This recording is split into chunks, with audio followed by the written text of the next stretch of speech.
The council chamber was a monument to arrogance. Its vaulted ceiling glittered with crystalline lights, and its floors gleamed with polished stone that had never known the weight of war.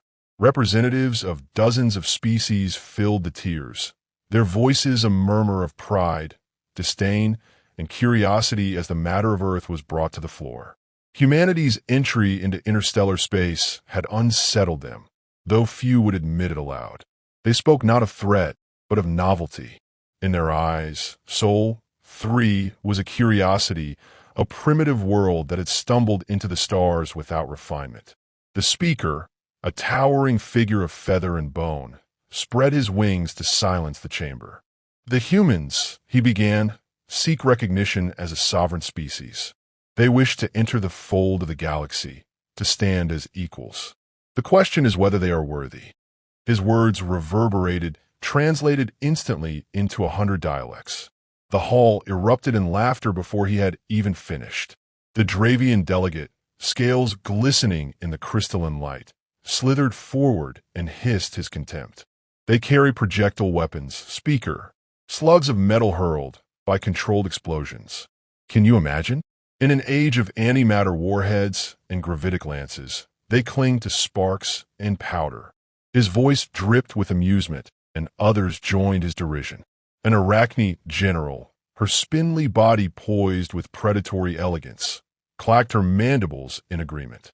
Their machines roll on treads. Their aircraft cannot even break the light barrier. They deploy armored vehicles that would be reduced to slag under a single strike from modern plasma. These humans are children wielding sticks in a battlefield of titans. Her laughter was sharp, cruel, and echoed through the chamber like steel scraping stone. Most delegates nodded, entertained by the grotesque theater of ridicule. To them, humanity was not a threat, but a plaything, something to prod, to measure, to dismiss. They saw Earth's weapons as relics, fossils of warfare long buried in their own histories. The galaxy had long since moved past the crude violence of projectiles and combustion. But not all were so eager to laugh. General Kale of the Veiled Dominion sat in silence, his armored frame bristling with tension. His amber eyes glowed faintly as he rose to speak. Unlike the others, Kale's people had never fully abandoned their martial instincts. They knew predators when they saw them. His voice carried a weight that silenced some of the laughter. You mistake simplicity for weakness. Humanity has fought more wars in the span of a single millennium than most of us have in our entire recorded histories. They refine their weapons not for beauty, not for spectacle, but for one purpose: to kill efficiently. Dismiss that at your peril. The chamber rippled with unease, but pride would not yield so easily. The Arachne general snapped her mandibles and tilted her head with disdain. You exaggerate, Kale. Yes, they fight, but fighting with toys does not make them dangerous. If anything, it makes them pitiable. Kale's claws dug faint grooves into the polished table before him. He projected an image into the air, grainy surveillance footage captured from the edge of Sol System. A human armored column rolled through a frozen wilderness, tanks belching smoke, soldiers trudging alongside with rifles in hand. Their breath frosted in the air, their faces set in grim determination. The footage was raw, stripped of the ornament that the council was accustomed to in their sterile, bloodless displays of power. The laughter began again, but quieter now, tinged with nervous energy. Rolling coffins, muttered one delegate. Metal beasts on ice. Their weapons look like toys. But Kale did not laugh. He studied the humans' faces in the projection, their unflinching eyes, the way they moved with purpose. There was no awe of war in them, only familiarity. They looked, he realized, not like children with toys, but predators bearing fangs. From the lower tiers, a scholar named Toller raised his voice, hesitant but insistent. The SYLTH were not warriors but observers, archivists of history. His thin frame quivered as he spoke. General Kale may be correct. We should consider the implications of their persistence. Why have they never abandoned such weapons? Why cling to them when they could advance elsewhere? Perhaps their methods mask a dangerous adaptability. The speaker's wings flared in irritation. Speculation. Fear-mongering. Humanity is nothing more than an ambitious child. We will dispatch a demonstration fleet. Let them see the futility of resistance. They will kneel as all others have before them. Applause thundered through the chamber, drowning out the murmurs of dissent. Kale remained standing, his eyes fixed on the frozen image of humans trudging through snow. His voice dropped to a growl. You call them children. I see something older than all of us. I see a species that has never known peace and never wanted it. But the chamber moved on. The vote cast, the decision sealed. Humanity would not be welcomed. They would be humbled. After the session, Kale's adjutant, Varric, approached him in the shadow of the crystal spires. General, why fight this? You've seen their technology. Rifles, tanks, bombs. Relics. They cannot hope to stand against us. Kale turned slowly, the ridges of his armor catching the pale light. And yet those relics still kill. They have always killed. Do you not wonder why, after centuries after reaching the stars, they still choose the bullet over the beam? It is not ignorance, Varric. It is decision, and decisions reveal truth. The adjutant faltered, unsettled by the weight of Kale's conviction. What truth, sir? That they are not inventors of war, Kale said, his voice low, but its heirs, its masters. Beyond the chamber, fleets were already mobilizing. Gleaming warships surged from council shipyards, banners displayed in radiant light, their crews boasting of the spectacle to come. In their mess halls, soldiers laughed at intercepted images of human armies. They mimicked the clumsy recoil of rifles, the grinding crawl of tanks, the thunderous roar of artillery. It was all a game to them, a farce. But in the snowy forests of Earth, Captain Elias Ward did not laugh. He stood at the head of his column, the cold biting through layers of armor and cloth, his rifle steady in his hands. Around him, soldiers marched in silence, their breaths rising like smoke, their boots crunching through ice. Behind them, a tank rumbled, its barrel angled toward the horizon.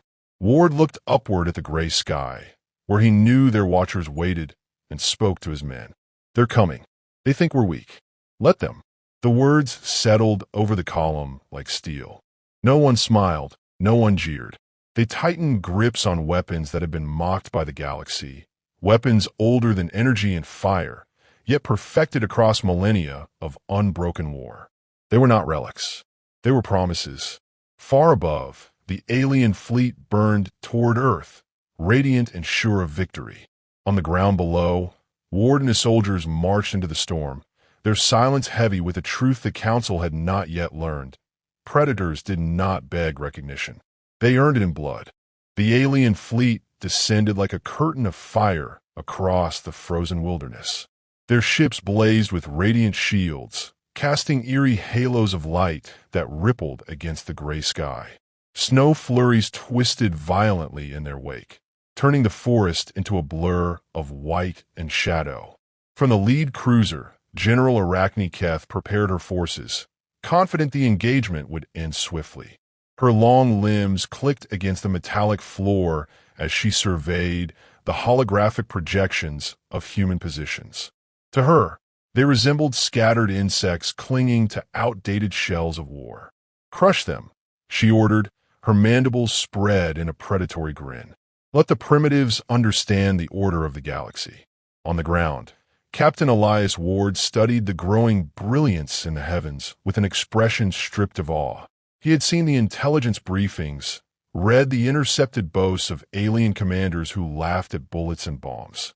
Let them laugh. His hand tightened around the cold steel of his rifle as he turned to his men. They crouched in snowbanks and trenches carved into the earth, weapons steady, breath visible in ragged clouds. A tank idled behind him, its turret angled skyward, waiting. The sound was familiar, grounding like the steady beat of a heart. Ward's voice cut through the hush of snowfall. Remember this. They think our weapons are relics. Prove them wrong. The first alien wave landed with thunder, transport ships slamming into the snow with seismic force. Their ramps dropped, and ranks of armored soldiers advanced, energy rifles humming with menace. They moved in perfect precision, their shields shimmering like translucent veils against the storm. To them, this was spectacle. To humans, it was survival. Ward raised his fist, then dropped it. The forest erupted. Artillery hidden in the tree line thundered, shells screaming through the air before slamming into the advancing aliens. Explosions ripped open the snow, tossing armored figures skyward like ragdolls. The alien shields flared brilliant blue, then shattered under the sheer kinetic violence. Where energy blasts might be absorbed and dispersed, solid steel tore through with merciless inevitability. A railgun emplacement fired from the ridge, its rounds spearing through an alien walker and igniting it from within. Flames spilled across the snow, black smoke coiling into the pale sky. For the first time in centuries, the Council's armies knew the sound of panic. Ward surged forward, his men with him. Rifles cracked, every round punching through armor designed for plasma dispersal, but useless against dense alloys moving at supersonic speed. An alien soldier staggered, eyes wide in disbelief as the primitive bullet tore through its chest, then fell into the snow, lifeless. Others scrambled, their perfect formations collapsing under the sudden chaos. Humans did not fight as the Council expected. They fought dirty. They fought with cunning. They fought with an intimacy the galaxy had forgotten. An alien commander bellowed for a countercharge, ordering mechs forward. Towering machines stomped into the snow, plasma cannons swiveling to track the human lines. For a heartbeat, their power was undeniable. Beams of searing energy tore trenches apart, incinerating men in bursts of light. Ward's teeth clenched as screams echoed, but he did not falter. "Tanks advance," he barked. The steel giants roared, treads churning snow as their cannons thundered. Shells detonated against mech armor, piercing with concussive force. One toppled, its legs sheared away by a direct hit. Another collapsed as a rocket screamed from the forest edge, slamming into its chest and tearing it open. The battlefield was a cacophony of thunder, fire, and steel, a storm of brutality the aliens had never known.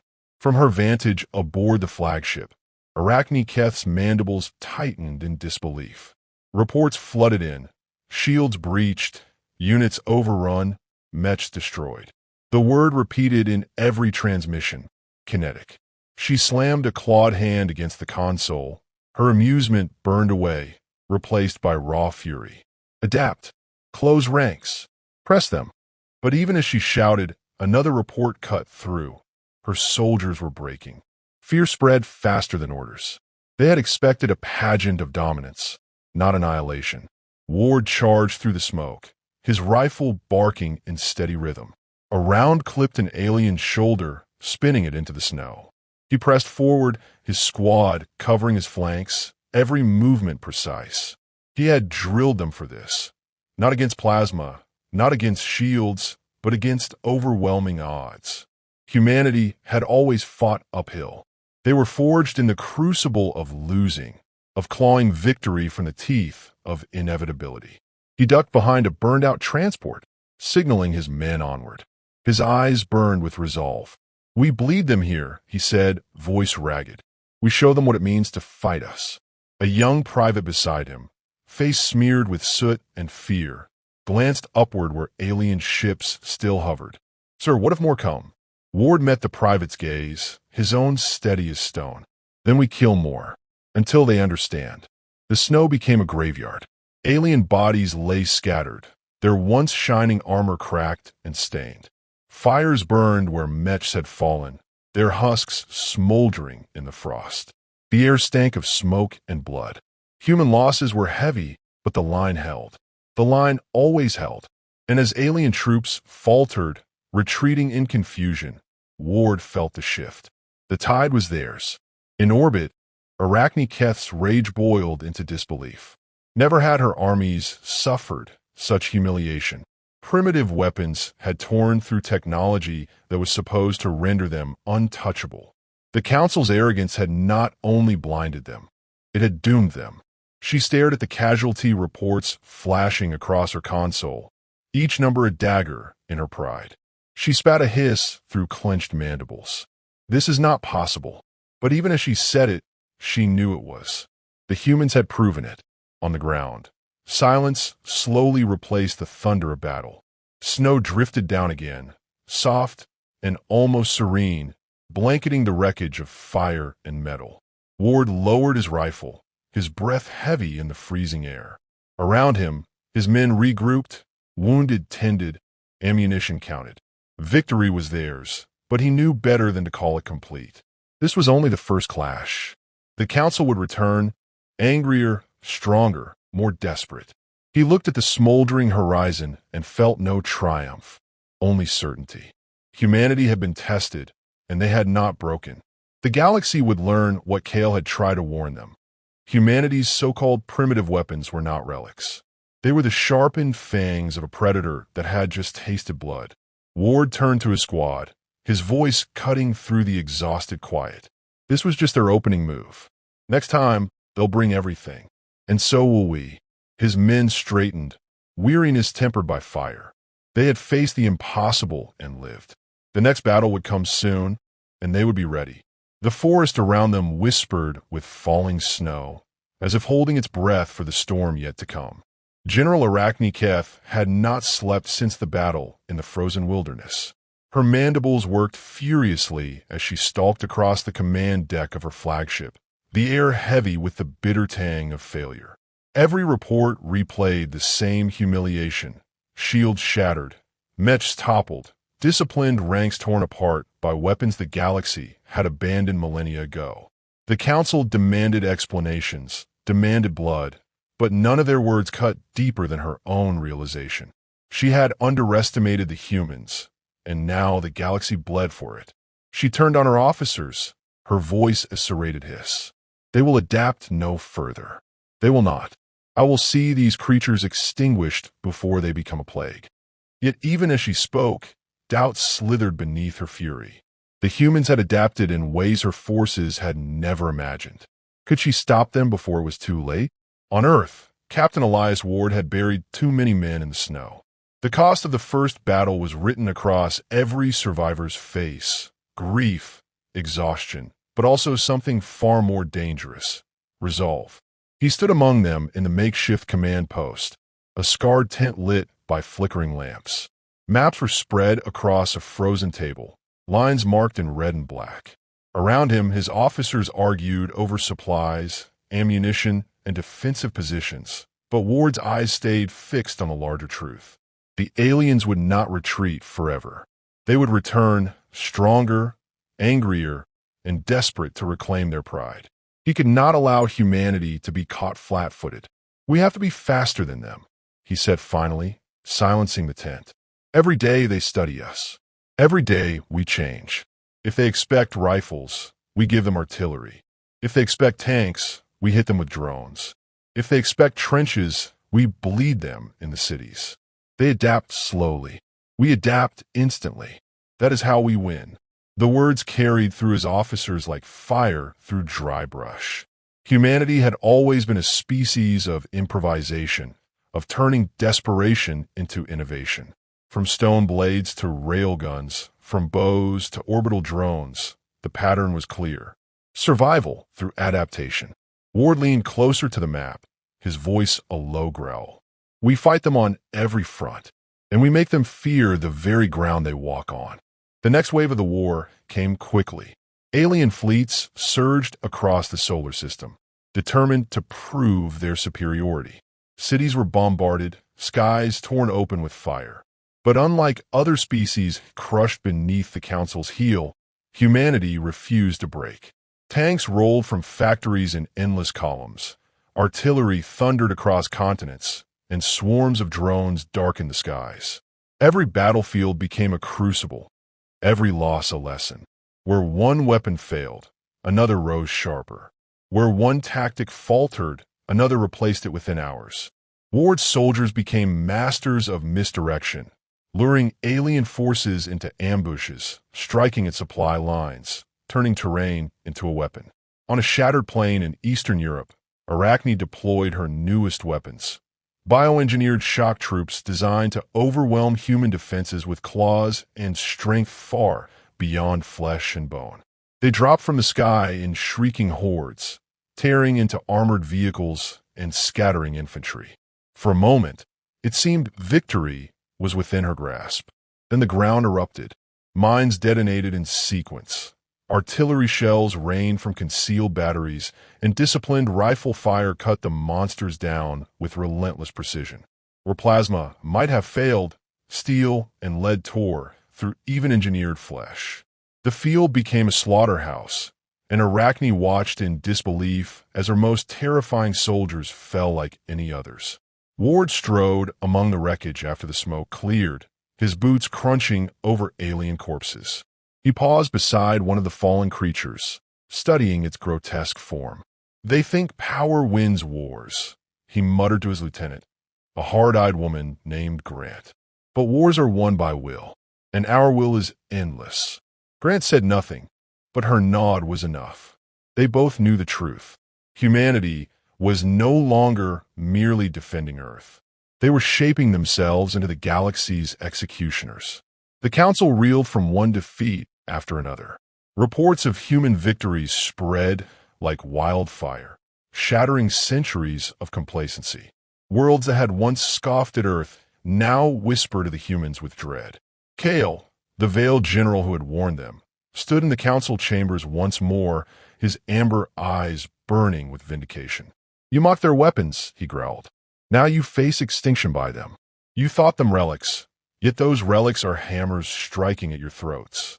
His words were drowned by arguments, denials, and desperate plans, but no one could erase the truth. Humanity had become the predator at the center of the galaxy's fear. Still, Arachne refused to yield. She launched campaign after campaign, throwing fleets and armies into the human maw. Each time she adapted, heavier shields, faster mechs, deadlier weapons, and each time the humans shifted faster.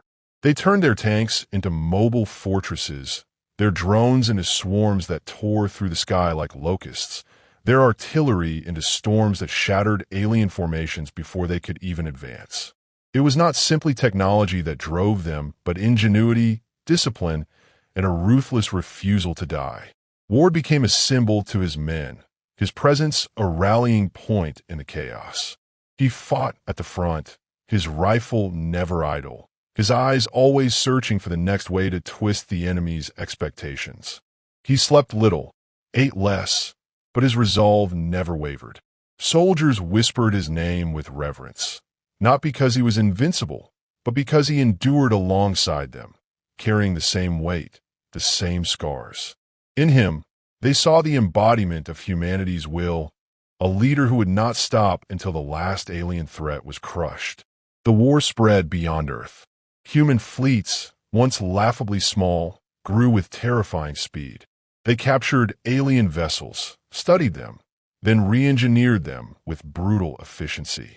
Where the Council took decades to approve a single design, humans turned wreckage into weapons within weeks.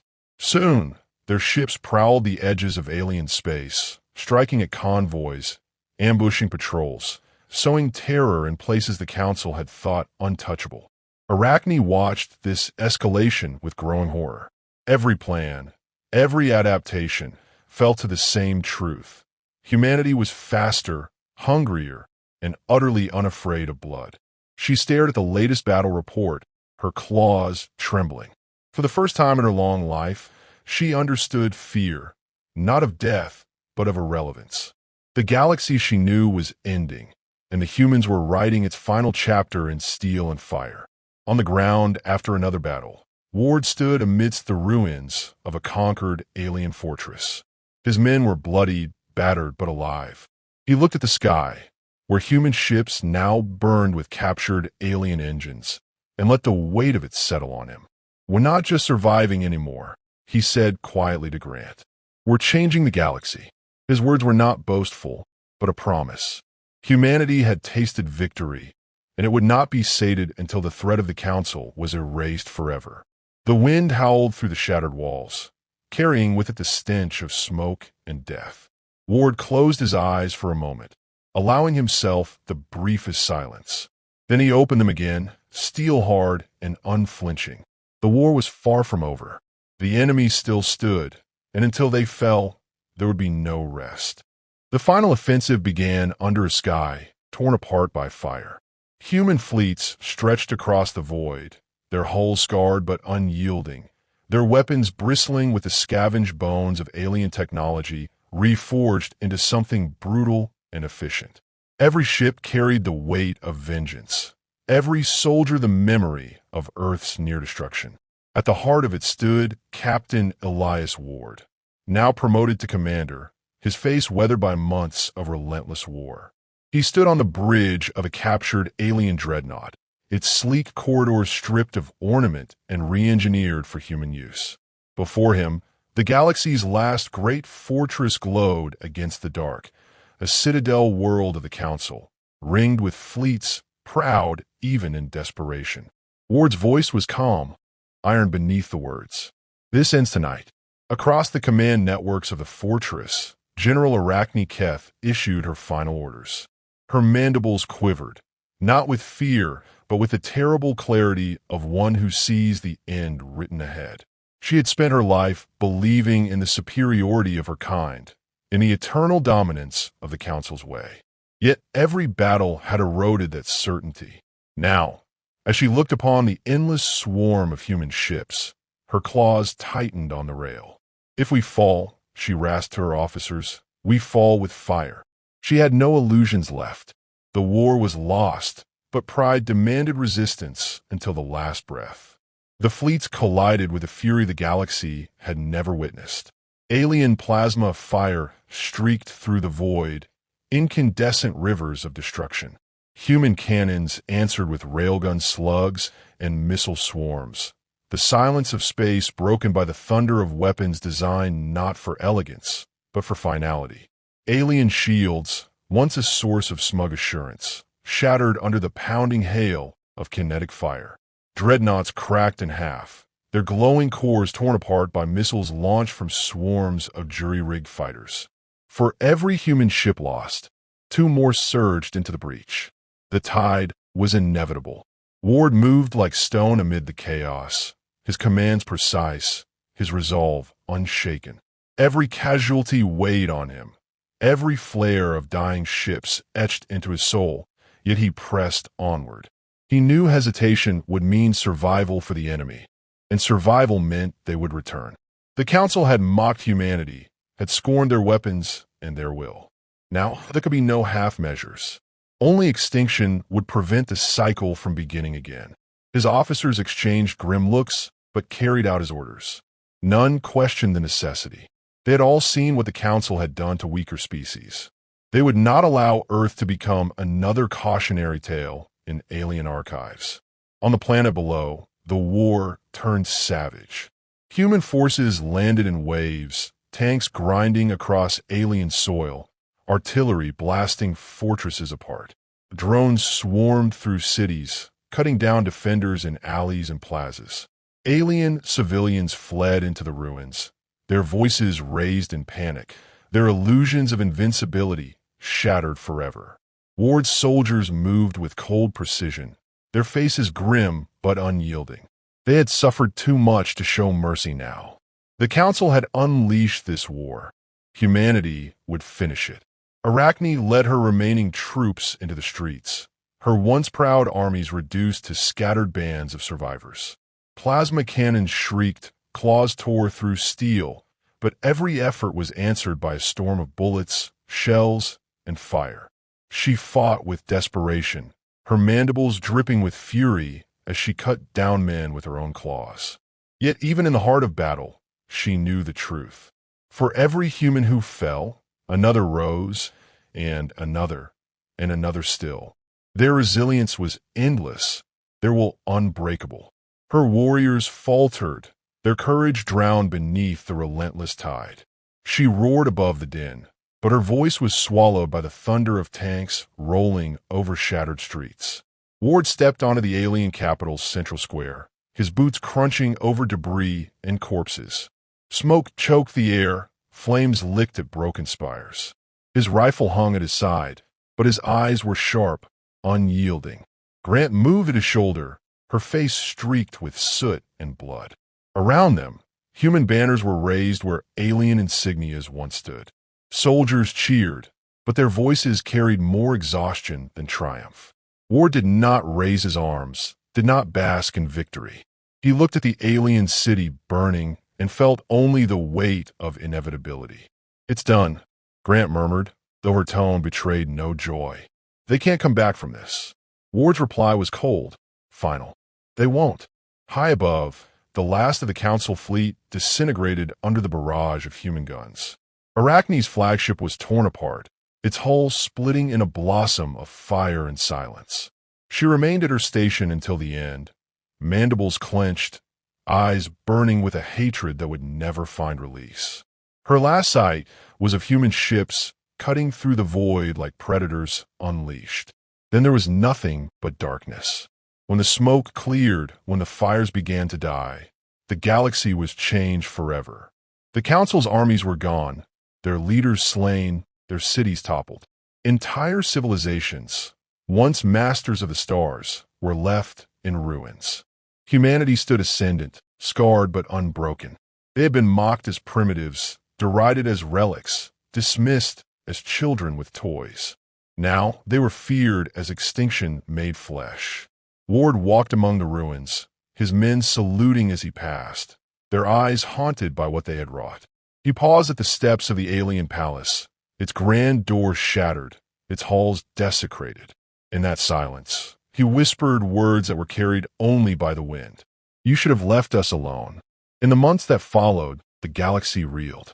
Species that had once bowed to the Council now bent knee to humanity, not out of loyalty, but out of fear.